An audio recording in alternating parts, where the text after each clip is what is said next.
Qual a sua opinião sobre esse movimento e se ele pode mesmo mudar essa estrutura de calendário, por exemplo, do futebol? Eu acho um movimento absolutamente interessante. Foge do que vem ocorrendo no Brasil nos últimos anos, que é a questão dos sindicatos, os sindicatos totalmente prostituídos, não só de jogadores, como também o da arbitragem. Da arbitragem, então, é um horror. Fica no prédio da federação. O presidente do sindicato de arbitragem é dirigente da federação. O presidente do sindicato dos atletas nunca foi atleta. É um absurdo. Então, o bom senso é pelo menos liderado por gente que é jogador de futebol. Eu acho que eles precisam olhar também, não só no caso dos jogadores que recebem bem, jogadores de times grandes. Eles têm que olhar também a questão de outros times pequenos que têm muito mais dificuldade do que eles na profissão. Com relação ao que eles estão exigindo agora, eles têm absoluta razão. O calendário do brasileiro é um horror, precisa realmente ter a redução dos jogos. Eu acho que os clubes que não pagam jogadores direito têm que ser punidos realmente, mas eu acho que, a princípio, o que eles vão conseguir mas tem que sentar com a Rede Globo. Se não sentar com a Rede Globo, não consegue. É ela que manda. Exatamente. A CBF está lá como intermediário do negócio. Não deveria ser, mas está. O que eles vão conseguir, a princípio, é o calendário. O resto vai ficar para depois da Copa. Eu acho o resto um pouco mais difícil de ser decidido rapidamente. O calendário, sim, porque uma greve do jogador ia ser muito ruim para a imagem do país em ano de Copa do Mundo, e não é impossível que aconteça se o calendário não mudar. E até eles perderam... logo que o Ricardo Teixeira saiu, as federações mesmo, elas perderam a oportunidade de fazer uma liga, né? Como tem na Inglaterra, por exemplo. Isso não aconteceu também por conta disso que você falou, que eles são aí... Dos conchavos. Dos interesses. Quer dizer, se houvesse interesses, certamente teria ocorrido. E perderam uma grande oportunidade, que foi aquela Copa União. A Copa União foi um dos maiores campeonatos brasileiros de todos os tempos, tecnicamente falando, em média de público, mas... interesses outros trouxeram de volta para a CBF a gestão do Campeonato Brasileiro. E para você o calendário, para ser adequado, ele precisa ser igual ao europeu? Quer dizer, começar em agosto, terminar em maio, para ficar mais organizado isso? Eu acho que não seria ruim de nenhum dos dois jeitos, desde que se reduza o número de jogos. Eu acho que pode sim começar, ia mudar um pouco a cultura do brasileiro com relação à comemoração de título de tal ano, mas eu acho que seria o mais adequado o calendário europeu de fato, porque todas as seleções jogariam na mesma data, com folgas iguais, pré-temporadas no mesmo período, então todo mundo teria o mesmo tipo de oportunidade, não só com relação às equipes, como também às seleções, jogos de seleções e tudo mais. Mas digamos que mantenha-se o calendário brasileiro, pelo menos tem que se reduzir o número de partidas. É um grande absurdo nos dias de hoje, por exemplo, o campeonato regional, não só o paulista, como outros campeonatos, serem disputados em 4 meses. São campeonatos que poderiam muito bem ser disputados. Na minha opinião, deveria o Campeonato Paulista, por exemplo, o Carioca, poderia ser disputado pelos clubes menores do interior. Você estimularia, a federação tem bastante dinheiro para distribuir, poderia distribuir para os clubes menores, e os clubes grandes entrando apenas na fase final. Ou então, os clubes grandes disputando um Rio-São Paulo, um Sul-Minas. Como tinha antes, né? Isso, e o Campeonato Paulista sendo classificatório para esse torneio, entrando campeão e vice, que seria do interior, num torneio desse que seria interessante também para que eles disputassem. Mas a grande questão é a redução de datas. Está exagerado, não dá para ter tanta data, o jogador estoura, o público também não aguenta mais pagar, então eu acho que tem que ter um bom senso, como diz o bom senso. A audiência fica mais baixa na televisão. Exatamente. Também, que ninguém aguenta. E transmite um monte de jogo ruim pra caramba, que o nível tá baixíssimo, né? Antigamente a televisão transmitia menos jogos e escolhia os melhorzinhos, hoje transmite qualquer porcaria. Continuando a falar sobre a seleção, já que a gente falou de parar os jogos por conta dos jogos da seleção. Na sua opinião, a CBF errou ao contratar o Mano Menezes para ser técnico em 2010 e agora tentou remendar com o Felipão? Eu acho que foi um erro calculado, porque quem estava na CBF, quem contratou o Mano Menezes para a CBF foi o Ricardo Teixeira. O Ricardo Teixeira, a gente conhece muito bem os hábitos do Ricardo Teixeira. O Mano Menezes na minha opinião, e na verdade de muita gente que conhece bastidor de futebol, além de ele ser um técnico que não tem nível para a seleção brasileira, ele não tem currículo para estar na seleção brasileira, ele é um treinador no bastidor do futebol, aberto a transações de jogadores e, segundo dizem, recebe por isso. Então, você não pode colocar na seleção uma pessoa que é tratada no bastidor do futebol como um Vanderlei Luxemburgo inteligente. A gente sabe que o Vanderlei Luxemburgo, como ele se posiciona com relação a esse tipo de assunto também no futebol.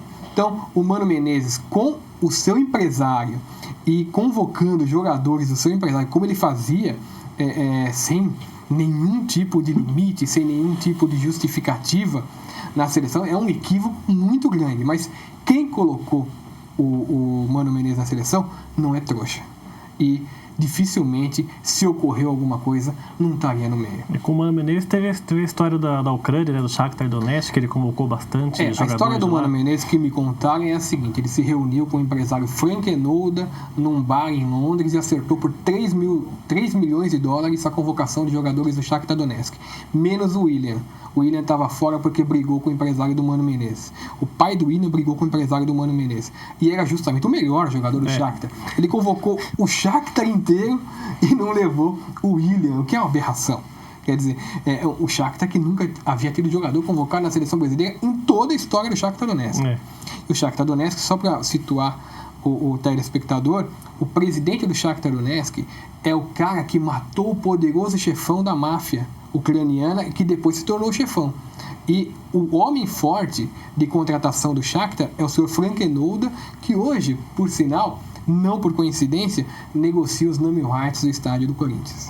Então, com o André Sanches também. Com o André Sanches envolvido. Inclusive, o André Sanches esteve com ele agora, recentemente, se encontrando para ver se consegue algum tipo de negócio. Quer dizer, uma coisa puxa a outra, né? Uma coisa puxa a outra, exatamente. E nesse ramo ainda da Copa do Mundo, a vinda do Felipão de volta também foi um acerto para você ou foi um erro já? Eu acho também que foi, por causa do Mano? Foi um desespero. Eles não podiam mais dar o tiro errado.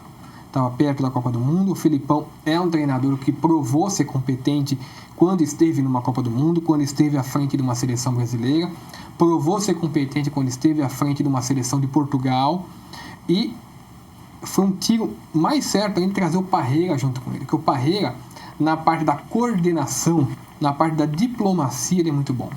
E o Felipão é bom para poder fazer o jogador jogar por ele, embutir na cabeça do jogador esse negócio de grupo, de família, de tudo mais. Eu acho que não tinha mais para onde correr, não tinha tempo hábil para colocar um treinador que tentasse implementar um sistema a longo prazo na seleção.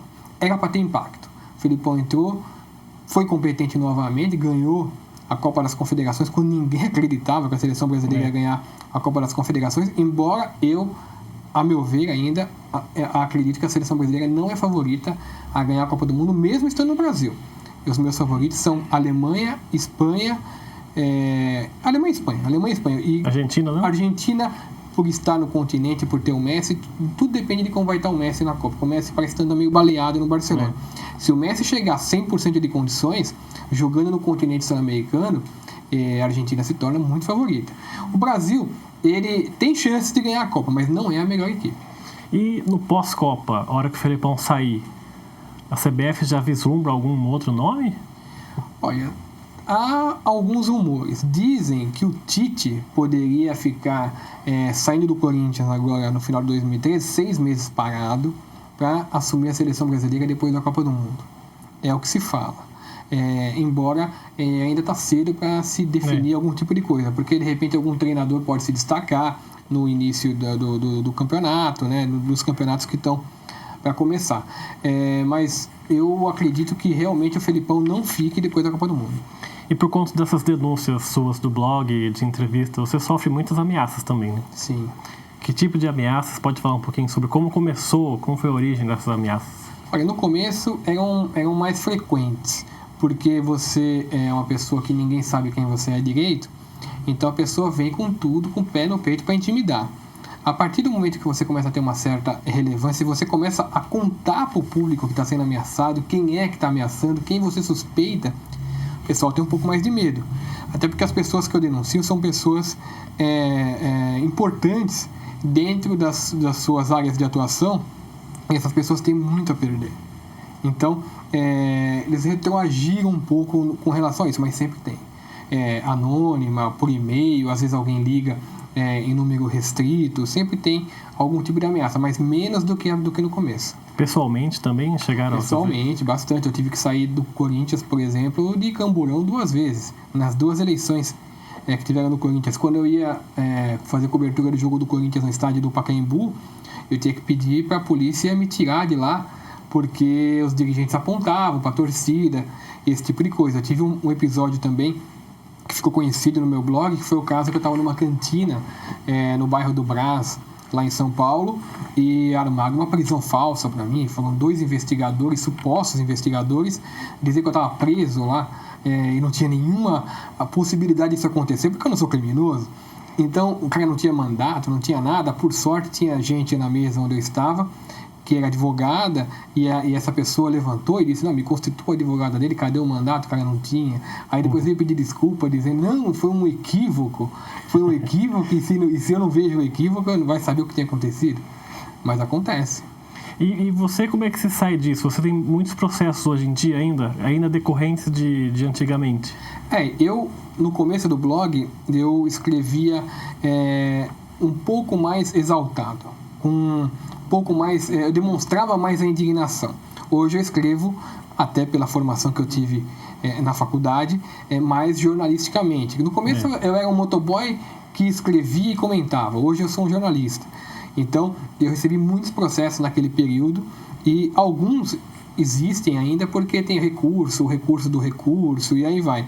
Mas eu me defendo da maneira que eu posso, do jeito que o meu bolso pode, então, com advogado público, né? Pois é. Com advogado público. Então, eu vou tocando do jeito que dá.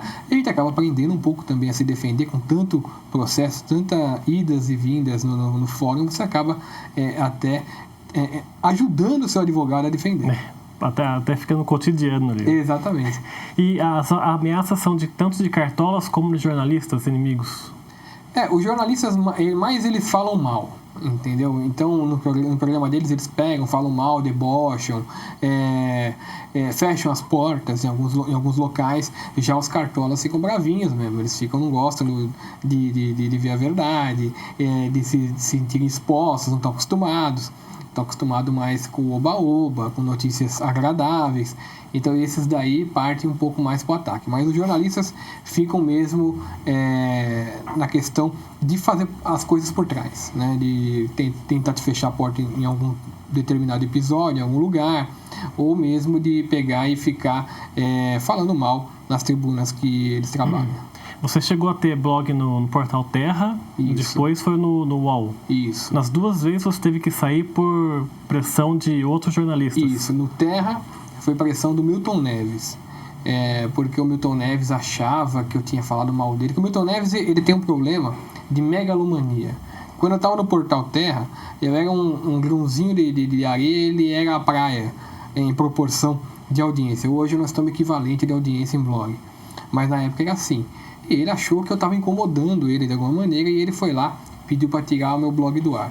No UOL também, pressão de jornalista de Campinas, jornalista que saiu algemado de CPI de roubo de carga, jornalista que saiu algemado de CPI do narcotráfico, para você ver como é gente boa. Parceiro de gente aqui do Vale do Paraíba. É um jornalista famoso aqui, que o irmão dele foi pego no negócio da sinuca, e esse jornalista aqui é conhecido como um 71 do Vale do Paraíba. Eles foram lá, pressionaram. Você não vai citar nome. Mas eu tenho certeza que a região inteira sabe de que eu estou falando, né? Então, tenho certeza absoluta. E esses rapazes, essas pessoas idôneas, foram lá e pressionaram para tirar o meu blog do ar, saiu do ar. Aí eu preferi ir para o WordPress, que lá a liberdade era maior. E hoje o seu blog é mais ou menos 30 mil, 40 mil acessos diários? Em média, 30 mil, 40 mil. Semana passada teve pico de 60, 70. Eu tive 197 mil no dia que o Rodrigo Braguetto foi afastado. Agora, recentemente, da final do Campeonato Paulista, quando eu comprovei que há 2 anos ele recebia dinheiro do Corinthians por intermédio de suas empresas, prestando serviço para o Corinthians, e depois ia apitar uma final em que estava Corinthians e Santos, uma situação realmente, porque ele tem um contrato vigente. Aí o pessoal falava para mim, não, mas ele também em determinados períodos recebeu do São Paulo, recebeu de outro clube, bem diferente. Na época que ele fez um serviço para o São Paulo, foi um serviço pontual, ele foi lá e recebeu. O Corinthians tem um contrato vigente, um contrato de 2 anos que ele recebia mensalmente. Então, ele próprio entendeu que estava equivocado, tanto é que ele, quando foi afastado, ele encerrou a carreira. Entendeu? Então, só cuidando da empresa. Exatamente. E você precisou mudar de casa por conta das ameaças também, mudar de endereço? Lamentavelmente, a política brasileira é assim. Eles agem a favor do próprio grupo, a favor do próprio rabo, como dizem. E não estão nem aí pro que acontece. De fato, para apurar qualquer tipo de informação, porque querem saber a verdade.